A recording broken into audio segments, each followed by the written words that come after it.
So hello guys, આજે હું તમને રેસીપી આપીશ વરિયાળીના શરબતની.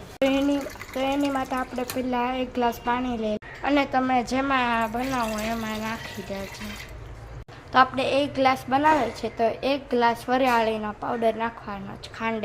જો આમાંથી આપણે 1 ગ્લાસ વરિયાળીનો પાવડર આમાં નાખ્યો. પછી આપણે નાખશું દળેલી ખાંડ. ખાંડ તમે તમારા ટેસ્ટ પ્રમાણે નાખી શકો છો.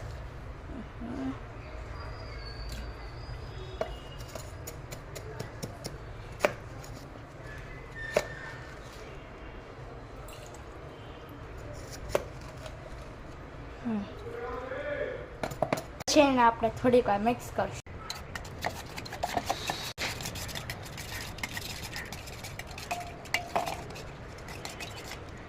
તો વરિયાળીનું શરબત મિક્સ થઈ ગયું છે. હવે એનો આપણે ટેસ્ટ જોઈ લઈશું. જો નહીં થયું હોય ને તો હજી થોડીક વાર હલાવવાનું. થઈ ગયું છે. હવે આપણે ગ્લાસમાં નાખી દઈશું.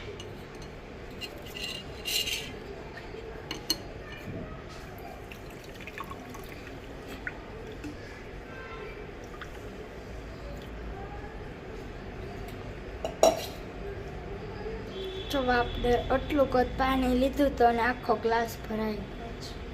પછી ચમચીથી છે ને આ નાખવું હોય તો એમનેમ રહેવા દેવું હોય તો રહેવા દેજો, ને આમ ગાળી દેવો હોય તો ગાળી દેજો. આમ ગાળી દો ને તો પછી ચમચીથી આમ કરજો એટલે ટીપા હોય ને એ નીકળી જાય. આવી રીતે રેસીપી જોવા માટે like, share and subscribe. By.